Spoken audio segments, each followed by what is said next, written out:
At my uncle's gala, I overheard a question about a seaside mansion. A mansion I'd never been told about. That's where it all began. The chandeliers in the ballroom glittered like captured stars, each one reflecting against crystal glasses and sequin gowns. Music drifted from the string quartet in the corner, but the sound was almost drowned by the sea of voices. Wealthy guests buzzing, champagne bubbling, the kind of celebratory chaos my uncle always thrived on. It was his night after all. Richard Bennett, philanthropist, businessman, patriarch.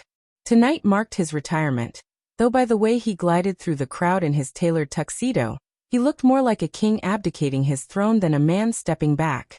I hovered near the edge of the crowd, a flute of champagne sweating between my fingers. The gown I'd chosen, emerald silk that clung in ways I both enjoyed and feared, caught glances I pretended not to notice. I wasn't here to dazzle. I was here to endure. My family had always treated me as though endurance was my proper role.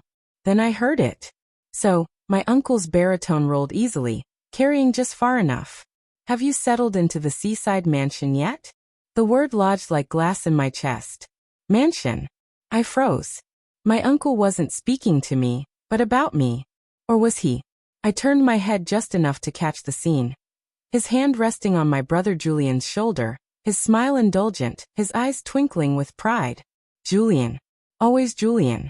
My brother's answering laugh was too quick, too brittle. Still making arrangements, uncle. Arrangements? My champagne glass tilted dangerously. I had never heard a single word about a mansion, seaside or otherwise. Yet Julian looked like a man who'd been caught in a half-truth. I took a step closer, heels clicking against marble. What mansion? The question came out sharper than I intended. A blade slipped from its sheath. Both men turned. My uncle's smile faltered. Julian's face tightened, just a flicker, before smoothing back into composure. My aunt, who had been nearby, materialized like a shadow with teeth. She touched my arm with nails that pressed too hard through silk.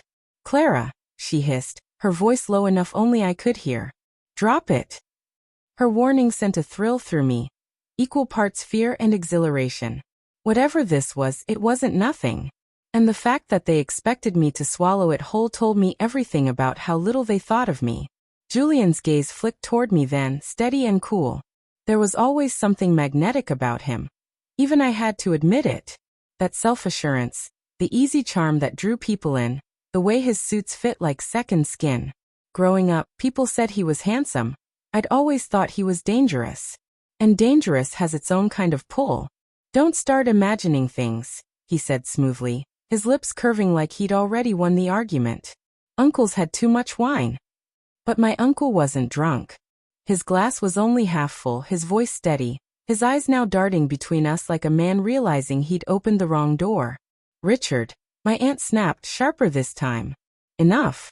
She laughed then, brittle and bright, as if sound could erase meaning.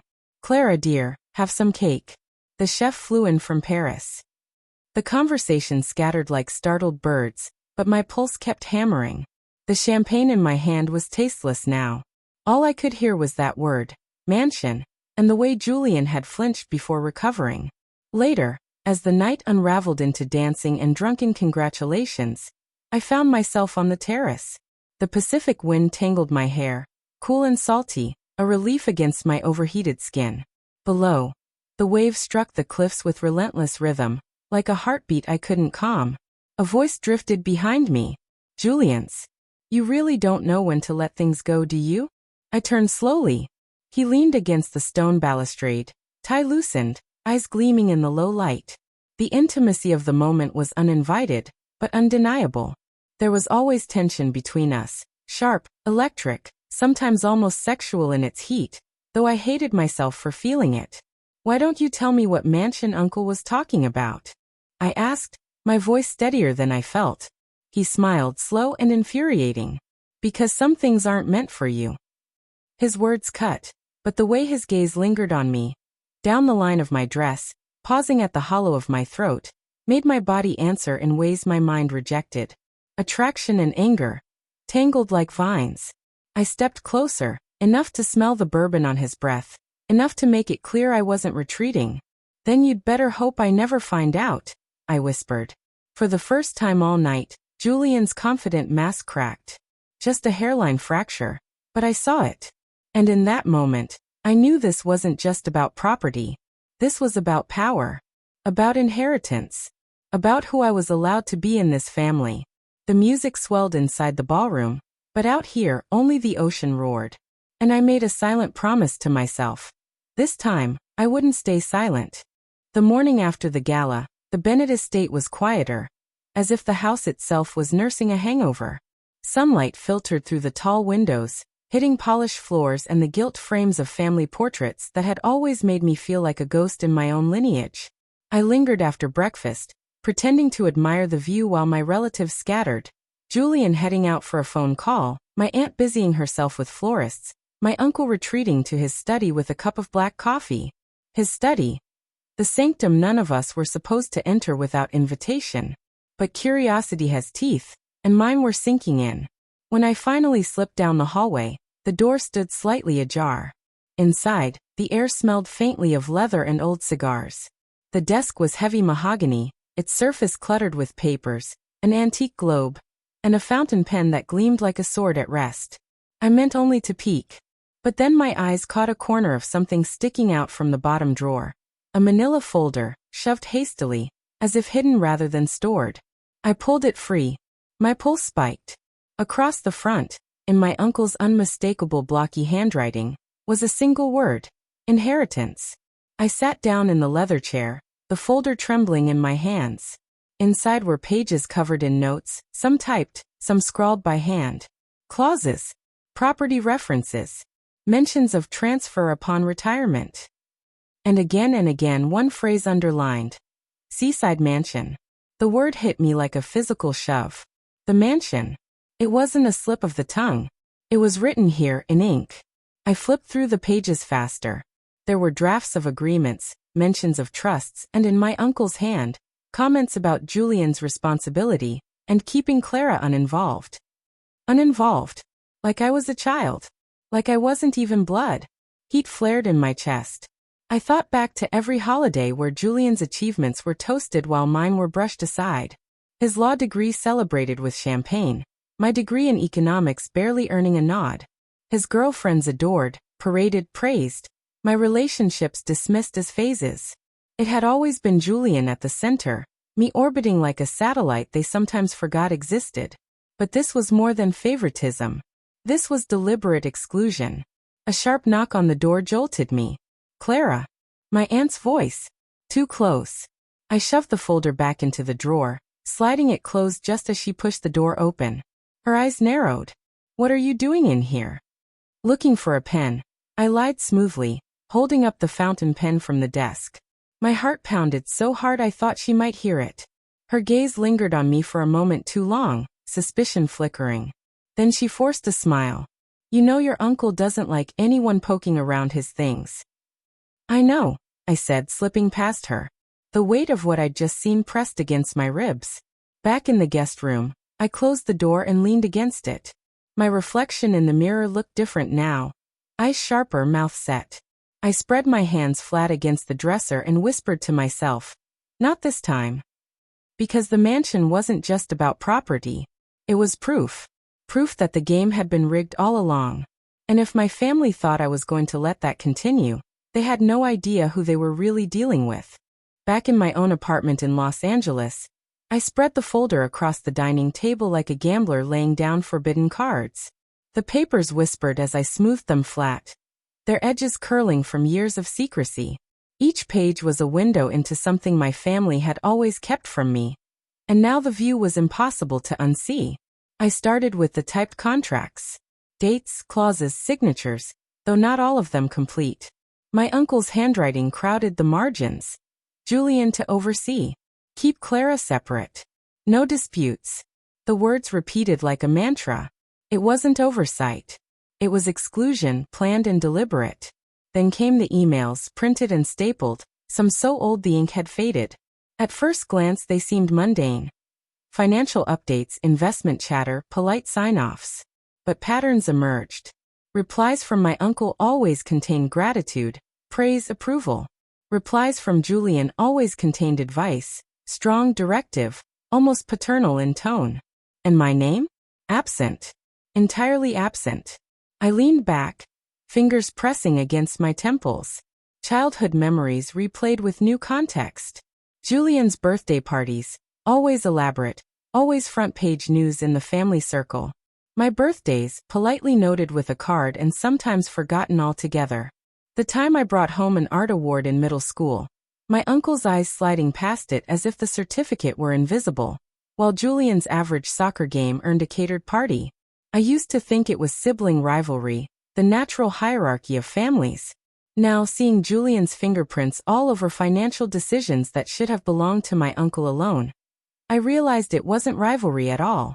It was manipulation. I pulled my laptop closer and began searching. Property records.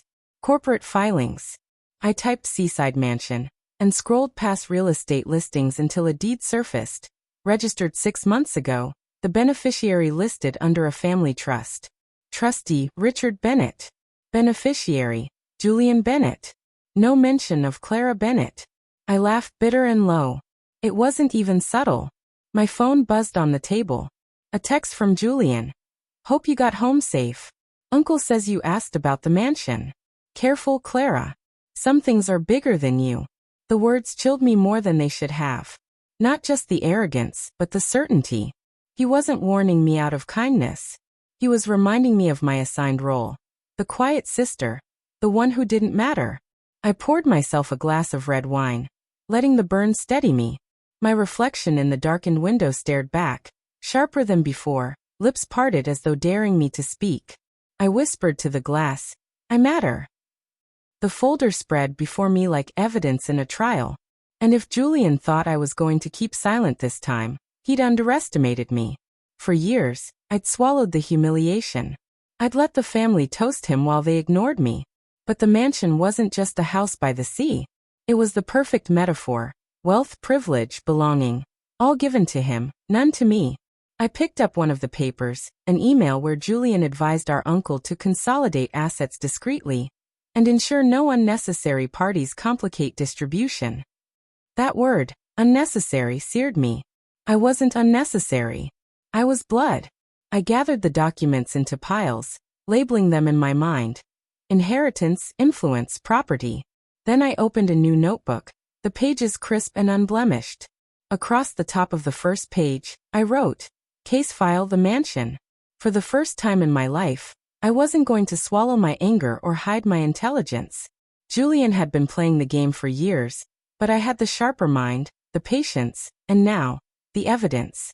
I closed the notebook, sliding my hand across the cover like sealing a promise. This wasn't just about uncovering the truth anymore. It was about rewriting the story they'd scripted for me since childhood. And this time, I was going to hold the pen. I didn't storm into my uncle's house with accusations. I didn't call Julian and demand answers. Instead, I did something far more unsettling. I waited. Waiting had never been my strength. As a child, I was the one who asked questions too quickly, who blurted out answers in class before the teacher had even finished asking.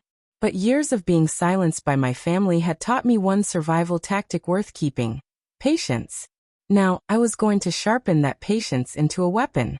The following weekend, I returned to San Diego for a family dinner under the guise of wanting to spend more time before Uncle Richard settled into retirement. Everyone welcomed me warmly, or at least they pretended to. My aunt offered the usual brittle smile. Julian pulled me into an embrace that lingered just a fraction too long. His cologne sharp, his grip firm enough to remind me who thought he was in control. I watched. At the table, while servers poured wine and placed dishes with precision, I noticed the subtle choreography I'd always overlooked. Julian leaning slightly toward Uncle Richard, his hand occasionally brushing his sleeve. The low hum of whispers that seemed more important than the main conversation. My uncle nodding along, eyes glazed with admiration. It was the same dance I'd seen when I was a child. Julian speaking for both of us, Julian interpreting my words into something palatable, Julian controlling the script while I was told to smile and stay quiet. Only now I knew the stakes. My aunt's eyes flicked toward me every time I opened my mouth, as though bracing for trouble. My mother kept refilling my glass of Chardonnay. the subtle family tactic for keeping me softened and compliant. And Julian, of course, played the role of golden son flawlessly. He told stories of his law practice, dropping names like pearls, basking in the glow of Richard's indulgence. I excused myself under the pretense of taking a phone call, slipping into the hallway where the noise dulled. My best friend Lena answered on the second ring. "Well?" she asked, her voice bright and conspiratorial. "Did you bring a flamethrower or are you still in recon mode?" "Recon," I whispered. He whispers to Richard constantly. It's like a script he's been rehearsing for years. "That's how manipulation works," Lena said. "It's not the loud ones you should fear. It's the ones who plant seeds quietly until they've grown into trees no one remembers were seeds at all." Her words lodged in my chest. That was Julian, wasn't it? The silent gardener of our family narrative. "I can't just confront him," I said. "They'd circle the wagons around him like always. I need proof, timing, leverage." "Exactly," Lena replied. "The ones everyone ignores usually end up holding the sharpest cards. Play yours carefully." When I returned to the dining room, Julian caught my eye. His smirk was small, private. The kind that said, "I know you know and I don't care." But he was wrong. I did care. And I wasn't that overlooked girl anymore. For the next few weeks, I became a student of silence. At every brunch, every casual visit, I paid attention to details no one else bothered to notice. The way Richard's hand lingered on Julian's shoulder, but barely brushed mine.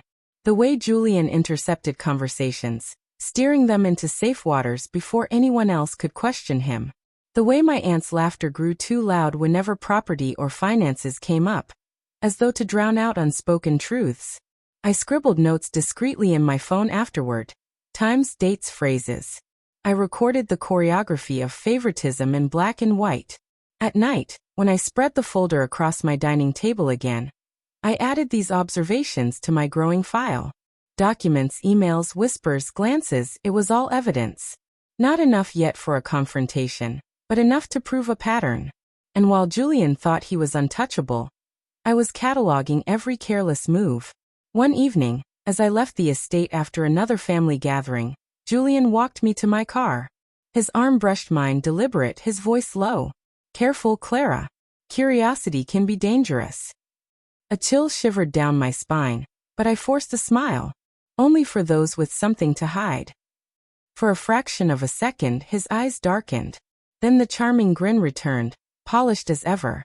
He leaned close enough for me to feel the warmth of his breath. "You're not ready to play this game." I opened my car door and met his gaze steadily. "Then I'll learn." Driving away, adrenaline flooded me, hot and electric. There was danger here, yes. But there was also power. And for the first time in my life, I wasn't running from either. The first time I mentioned the mansion again, I did it with a smile. Smiles disarm people. They make your words seem lighter than they are. But my words weren't light at all. It was a sunny Sunday brunch at my aunt's glass-walled sunroom, the table crowded with quiches and fruit platters. Richard's favorite mimosas lined up like soldiers. Everyone was in high spirits, basking in the warmth of Richard's retirement glow. Julian sat across from me, of course, leaning back in his chair as though he owned the room. Maybe in his mind he did. I waited until halfway through the meal, when conversation drifted into harmless nostalgia. Family trips, old traditions, the way Richard used to sneak pastries before dinner. That was when I leaned forward, glass in hand, and asked lightly, "So, Uncle, how are things going with the seaside mansion?"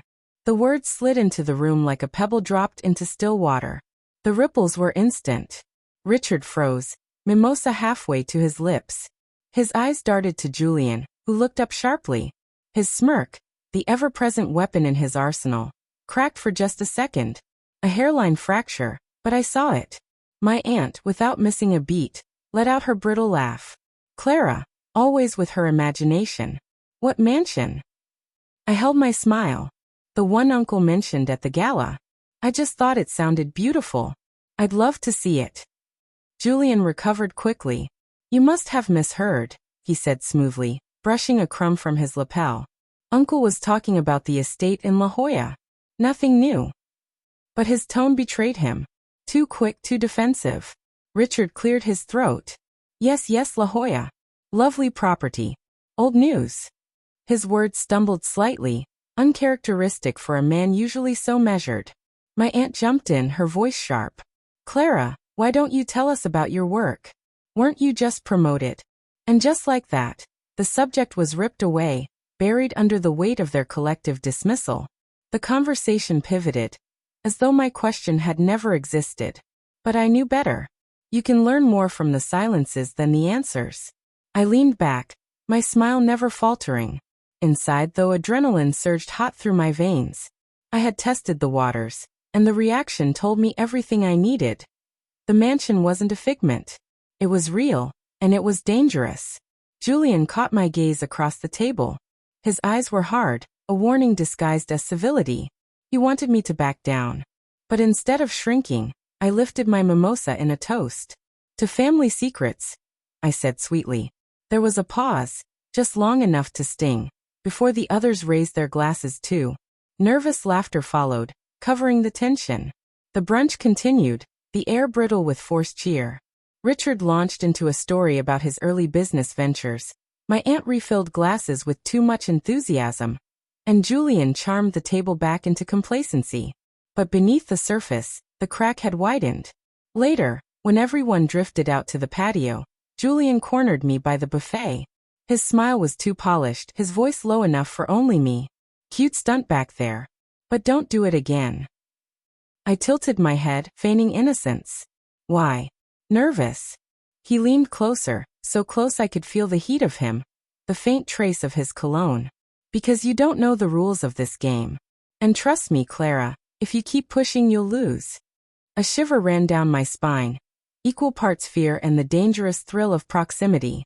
He was magnetic, even when he was threatening me. Especially then. I forced myself not to flinch.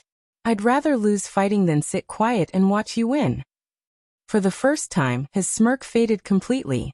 His eyes narrowed, and for a heartbeat, the mask slipped, revealing the arrogance, the fear, and the fury underneath.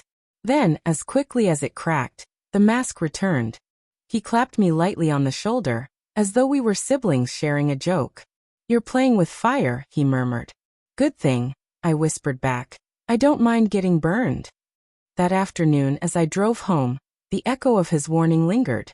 But so did the image of Richard's unease, the way Julian faltered, the desperation in my aunt's laugh. The mansion was real, and sooner or later, they'd have to admit it. It started subtly, the way rot creeps into wood before anyone notices. I'd walk into a room, and conversations would hush, replaced by smiles just a touch too rehearsed. My phone buzzed with texts from cousins asking if I was doing okay, or if I'd had enough rest. The implication was clear. Someone was painting me as unstable. Julian's fingerprints were all over it. At a charity dinner 2 weeks after the brunch, I caught the shift most clearly. My aunt leaned toward a family friend, her voice pitched low but not low enough. Clara's always been sensitive. Creative imagination. The friend nodded sympathetically, her eyes sliding toward me with the kind of pity reserved for the fragile. I smiled at her, though my pulse was hammering. Sensitive. Imaginative. Those words sound gentle, but they cut like knives when wielded the way my family knew how. Later that night, while guests mingled by the string lights in the courtyard, I watched Julian work the crowd. He laughed with an old business associate of my uncle's, one hand on the man's arm, voice lowered in a confidential murmur. The man's glance flicked toward me, faintly skeptical, faintly dismissive. I knew then what Julian was planting. Doubts, carefully watered until they bloomed into consensus. When I confronted him by the bar, he didn't even try to deny it.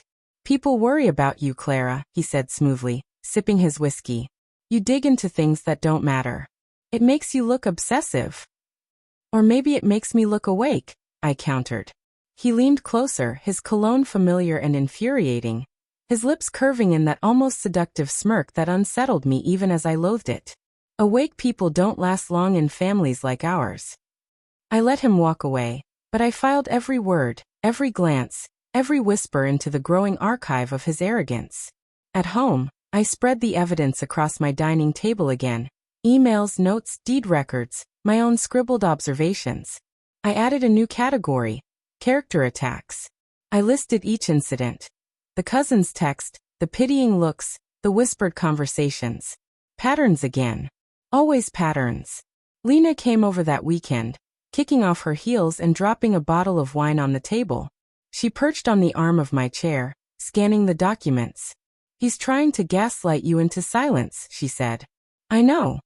So don't let him. Record it. All of it. Make his whispers louder than he wants them to be." Her advice lodged in me. If Julian wanted to craft a narrative of me as unstable, I'd build one of him as manipulative. And I'd make sure mine had receipts. The next family gathering was a birthday dinner for my uncle. The restaurant was intimate, all velvet curtains and candlelight.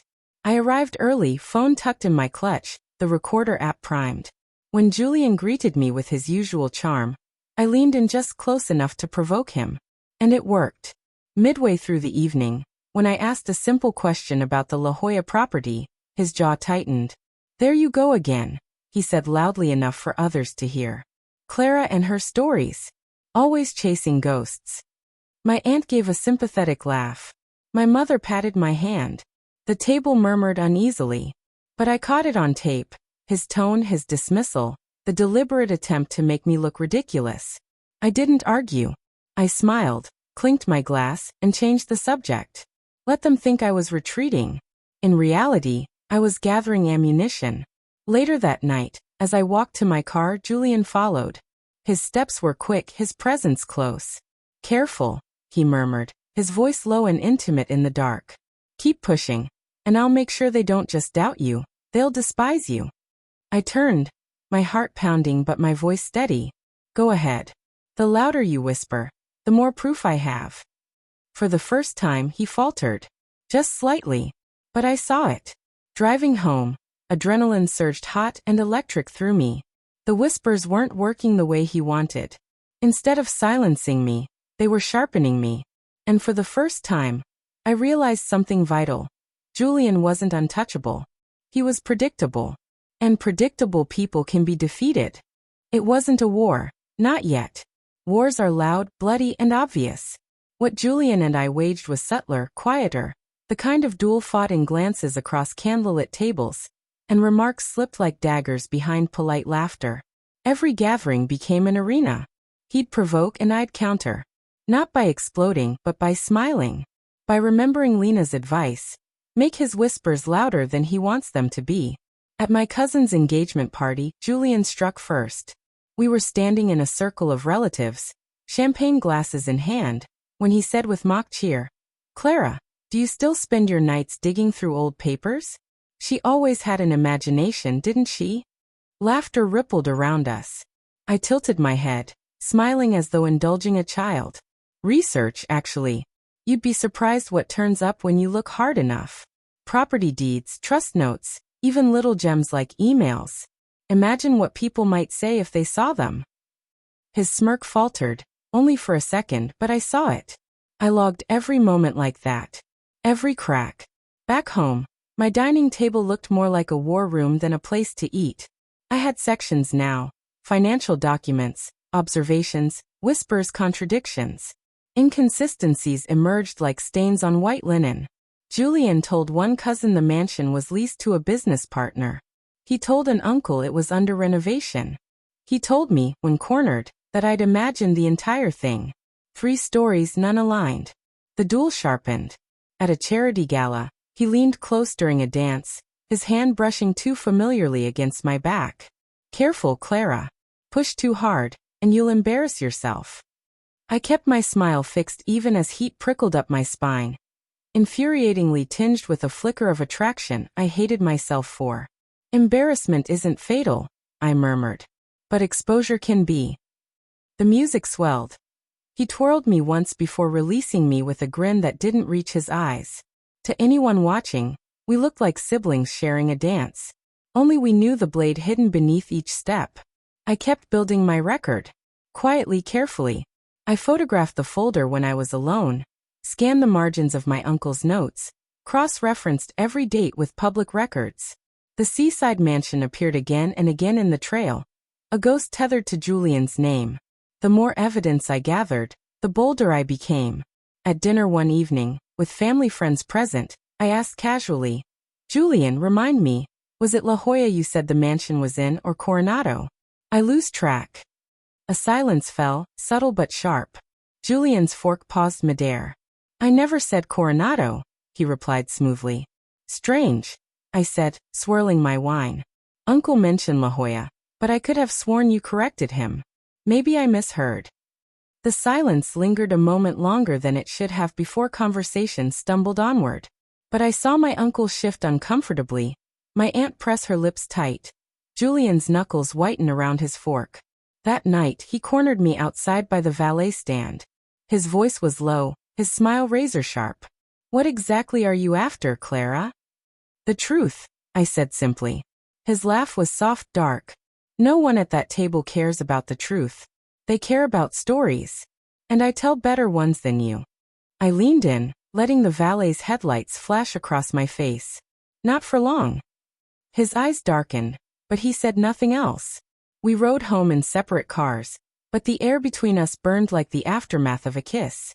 I hated that part most of all. The heat beneath the hatred, the current of attraction woven through the war. It made everything sharper, more dangerous. But I didn't flinch from it. Because this duel wasn't just about the mansion anymore. It was about control. And for the first time, I felt the ground shifting, not beneath me, but beneath him. It was a luncheon that gave me the opening, one of those long, self-congratulatory affairs my family adored. The kind where Richard held court at the head of the table while my aunt orchestrated courses like a general, and Julian basked in attention like sunlight. Old friends were there, some with money tied up in the family's ventures, some with reputations polished by proximity. The perfect audience. I dressed deliberately. Navy dress, modest cut, nothing flamboyant. I didn't want to dazzle. I wanted to be underestimated. That was always my advantage. People never expected much from the quiet one. The table glittered with wine glasses and polished silver. Conversation flowed like honey, easy, predictable. Julian leaned back in his chair, charming an old family friend with a story about his firm's latest success. I watched him spin the tale, watched Richard beam with pride, watched my aunt's laughter cover the seams. And then, when the plates of salmon were set down, I made my move. "Julian," I said lightly as though it were an afterthought. "You once told me the mansion was leased to a business partner. But didn't you tell Uncle Henry last month that it was under renovation?" The fork in Julian's hand paused. Just slightly, but enough. The table stilled. A couple of heads turned. Julian recovered quickly, of course. He always did. "You must have misheard," he said smoothly, flashing his practice grin. "Maybe," I agreed, sipping my wine. "Although I do remember it clearly. And then there's the paperwork." I pulled a folded sheet from my clutch, sliding it onto the table as casually as if it were a grocery list. Public records. Deed registered 6 months ago. Trust held in Uncle Richard's name. Beneficiary listed as Julian Bennett. No mention of anyone else. The air thickened. The friend across the table leaned forward to scan the document. Richard's face tightened. My aunt's hand shot out to snatch the paper, but too late. It had already been seen. Julian laughed, brittle around the edges. "Clara, this is embarrassing. Do you really carry property deeds around to luncheons?" I met his eyes. "Only when they keep coming up in conversation." A murmur rippled down the table. Someone whispered, "Interesting," another muttered, "I hadn't heard about a mansion." Richard cleared his throat, his voice unsteady. "This is not the time or place." "Of course it isn't," I said sweetly. "Because the time or place never comes, does it? Not when it involves me. But everyone here deserves to know when family property is quietly shifted around." Julian leaned forward, his smile tightening into a blade. "You're twisting things. Uncle Richard asked me to manage the trust. You weren't considered because, well, you've never been interested in these matters." I almost laughed. Not interested? Or never allowed? Silence. The kind of silence that makes people glance at their plates because they don't want to be caught looking at each other. I didn't push further. That was the key. Not to flood the room, but to plant doubt. A crack in the facade, wide enough for others to peer through. I tucked the deed back into my clutch, letting the moment hang. then smiled as though we were discussing dessert options. Anyway, I just thought it was curious. Pass the salad. The rest of the meal stumbled forward, but the mood had shifted. Richard tried to resurrect his stories. My aunt forced her brittle laugh. Julian turned his charm dial to maximum. But the sheen was tarnished. People had seen the document. They had heard the contradiction. The whispers had started. Afterward, as guests drifted out onto the terrace, one of Richard's oldest friends touched my arm. You've got a sharp eye, Clara. Don't let anyone tell you otherwise. It was a small comment, but it bolstered me like steel. Julian caught me by the door as I left. His smile was tight, his eyes dark. What the hell do you think you're doing? He hissed. Lifting the curtain. I whispered back. He stepped closer, close enough that his breath warmed my ear. Careful. Curtains can fall. And when they do, they crush what's underneath. A thrill shot through me. Fear, yes, but also the reckless heat that always sparked in his presence. Attraction tangled with animosity. I forced myself to meet his gaze without blinking. Then I guess we'll see who gets crushed. Driving home, I replayed every look, every whisper, every moment of tension around that table. For the first time, Julian's authority hadn't been absolute. I'd cracked the glass. And once glass cracks, it never truly holds again. The storm rolled in just after dusk, wind rattling the old windows of the estate like a warning. Branches scraped against the glass, and the ocean beyond thrashed itself into a frenzy. It felt fitting. Nature itself seemed to know what was about to happen. I had asked for a family meeting, though I doubted anyone thought I was serious. Richard had grumbled, my aunt had tried to postpone, and Julian had smiled that infuriating smile that meant he believed he'd already won. But they had gathered anyway, lured by habit or pride. We sat in the great room, a fire hissing in the hearth as rain hammered the roof. I placed a leather portfolio on the coffee table. My uncle's eyes narrowed immediately. What's this? Evidence, I said. My voice sounded calmer than I felt. Emails, statements, deeds, and testimonies from people you've known for decades. Proof of what Julian has been doing. Julian chuckled, leaning back in his chair as though the storm were a private performance. Clara, you really don't tire of embarrassing yourself, do you? I opened the folder. Pages slid out.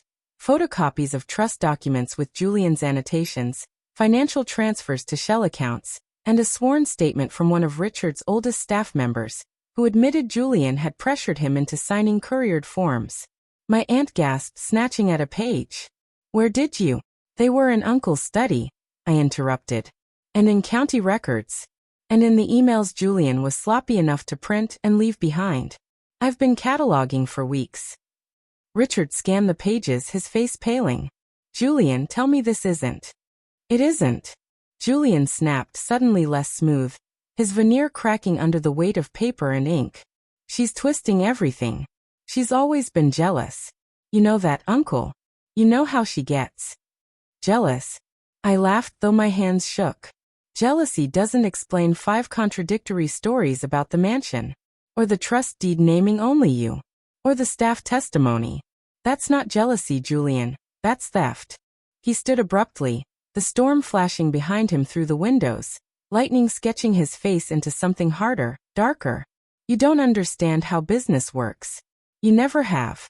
Uncle entrusted me to handle things because you were never capable. Capable? I stepped closer, my pulse pounding. I've been capable all my life. You just made sure no one noticed. The room went silent except for the crack of thunder overhead. My aunt pressed her tissue to her lips. Richard's hand trembled on the arm of his chair. You manipulated him. I said, softer now but sharper too. For years. Whispering in his ear, cutting me out, convincing everyone I was unstable so you could take everything. But you made one mistake, Julian. His eyes narrowed. And what's that? You believed your own story. For the first time, his composure shattered. He pointed at me, voice rising. Fine. Yes, I made sure you were excluded. You were a liability. Always questioning, always digging. I did what I had to do to protect what was ours. The confession echoed in the great room, louder than the thunder. My aunt gasped. Richard's face crumpled, devastation written across every line. You admit it, I whispered. Julian realized too late what he'd said. He backpedaled, but the words hung in the air, undeniable. The storm outside crashed against the walls, but the greater storm was in the silence that followed. Richard turned toward me for the first time in years with something like recognition. His eyes, so often clouded with dismissal, locked on mine. "Clara," he said slowly, "show me everything." I slid the rest of the documents across the table. My hand steadied. My voice no longer shook.